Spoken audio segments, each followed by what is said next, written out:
نماز میں اکثر لوگ یہ غلطی کیا کرتے ہیں، اور یہ غلطی کوئی چھوٹی غلطی نہیں ہے میرے بھائی، بہت بڑی غلطی ہے، اور لوگ غفلت میں ہیں، انہیں خبر تک نہیں ہے وہ نمازیں پڑھ رہے ہیں لیکن ان کی نماز سرے سے ہو ہی نہیں رہی ہے، اور وہ اگر اسی انداز میں پڑھتے رہے تو پوری زندگی پڑھتے رہیں گے لیکن ان کی نماز نہیں ہوگی۔ وہ غلطی کیا ہے؟ وہ غلطی یہ ہے کہ جب ہم اپنی تنہا نماز پڑھتے ہیں یا امام صاحب کے بھی پیچھے پڑھتے ہیں، کچھ جگہوں پر ہمیں پڑھنے کا حکم ہے، دعا وغیرہ ہے یا درود پاک پڑھنے کا، یا التحیات وغیرہ ہم پڑھا کرتے ہیں، یا ہم جب قرآن پاک کی تلاوت کیا کرتے ہیں، یا ہم کہیں فاتحہ خوانی میں جاتے ہیں تو وہاں جب کلمہ شریف پڑھنے کی بات آتی ہے تو ہم کلمہ شریف کا بھی ورد کیا کرتے ہیں۔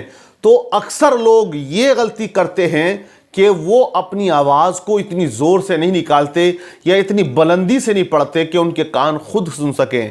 بہت سے لوگ کہتے ہیں کہ نماز دل میں پڑھ لو اللہ قبول کر لے گا، بہت سے خالی نماز کے اندر ہونٹ ہلاتے ہیں، وہ یہ سمجھتے ہیں کہ ہونٹ ہلانے ہی سے ہماری نماز ہو جائے گی، تو یہ بہت بڑی غلطی اور غلط فہمی آپ کے اندر ہے۔ اس بات کو یاد رکھ لیں، یہ بڑا اہم مسئلہ ہے، دوسروں تک بھی یہ بات آپ پہنچائیں، کیونکہ لوگ اس طرح کی نمازیں بہت پڑھ رہے ہیں کہ وہ اللہ اکبر کہہ کے جب کھڑے ہوتے ہیں تو دل و دماغ تو کہیں ان کا نکل جاتا ہے لمبا، اور وہ اپنے دل میں ہی سورہ فاتحہ پڑھ رہے ہیں، دل کے اندر ہی سورت کی تلاوت کر رہے ہیں، دل ہی دل میں وہ تمام تسبیحات پڑھ رہے ہیں، التحیات وغیرہ درود پاک پڑھ رہے ہیں، اور وہ یہ سمجھتے ہیں کہ اس طرح سے ہماری نماز ہو رہی ہے۔ تو میں آپ کو بتاؤں، اس طرح سے آپ کی نماز نہیں ہوگی جب تک کہ آپ کی آواز آپ کے کانوں تک نہ پہنچے۔ اتنی زور سے بھی نہ پڑھیں، ڈسٹرب ہو پاس والا، قریب والا۔ اللہ کے نبی صلی اللہ علیہ وسلم ایک مرتبہ مسجد نبوی میں جب داخل ہوئے، آدھی رات کا حصہ گزر چکا تھا، تو کیا دیکھا؟ حضرت عمر ابن خطاب رضی اللہ تعالی عنہ بہت بلند آواز سے قرات کر رہے، اور وہ اپنی تنہا نماز پڑھ رہے تھے، نماز تہجد پڑھ رہے تھے۔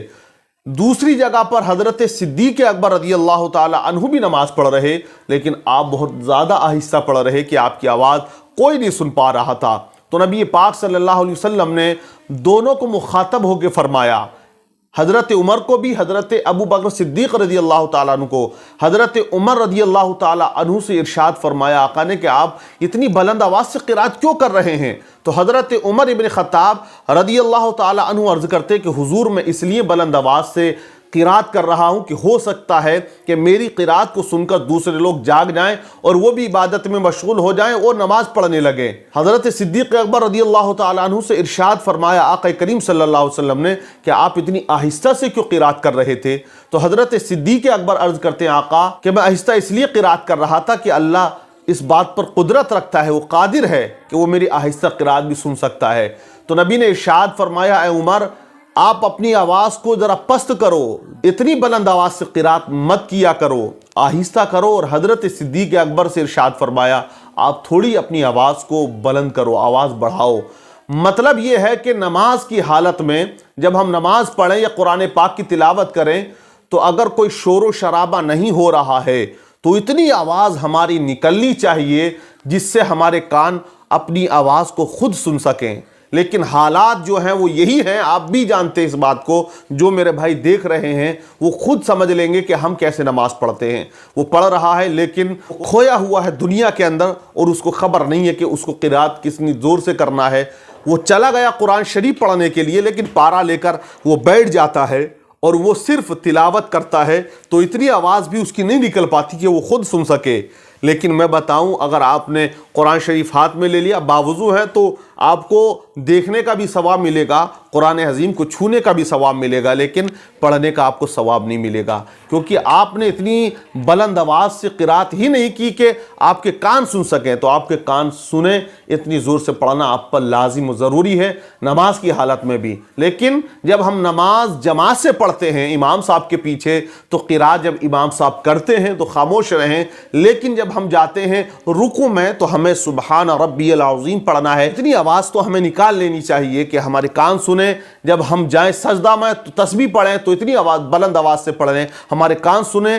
التحیات ہم پڑھتے ہیں، درود پاک، درود ابراہیم وغیرہ ہم پڑھتے ہیں تو اتنی بلند آواز سے پڑھ لیں کہ ہمارے کان سن سکیں۔ اور جب ہم نوافل پڑھ رہے ہیں، سنتیں پڑھ رہے ہیں، تنہا اکیلے پڑھ رہے ہیں یا جماعت نکل چکی ہے، فرض نماز ہم اپنی ادا کر رہے ہیں تو اتنی زور سے آپ پر قرات کرنا یہ لازم و ضروری ہے کہ آپ کے کان سن سکیں، لیکن لوگ بس کھڑے ہو گئے اور کھو گئے، نہ جانے کہاں کون سی دنیا میں مست ہو جاتا۔ تو یہ بہت اہم مسئلہ ہے، اسے بھائی یاد رکھیں، اور نماز کے اندر خشوع اور خضوع پیدا کریں، تبھی ہوگا جب ہم دل لگائیں گے۔ پہلے ہمارے اسلاف کی نمازوں کا طریقہ الگ تھا۔ حضرت علی رضی اللہ تعالیٰ عنہ کو آپ دیکھیں، ایسی عبادت آپ کرتے تھے کہ بس آپ کا دل جو ہے وہ نماز میں لگا کرتا تھا اور دنیا کی کوئی خبر آپ کو نہیں ہوتی تھی۔ ایک مرتبہ جنگ میں ایک تیر لگ گیا پنڈلی کے اندر، بڑا درد تھا، چھونے نہیں دے رہے تھے حضرت علی رضی اللہ تعالیٰ عنہ۔ کسی نے کہا نماز پڑھیں گے تب نکالنا اور ان کو خبر نہ ہوگی۔ حضرت علی نماز کے لیے جب کھڑے ہوئے، ان کے تیر کو نکال لیا گیا۔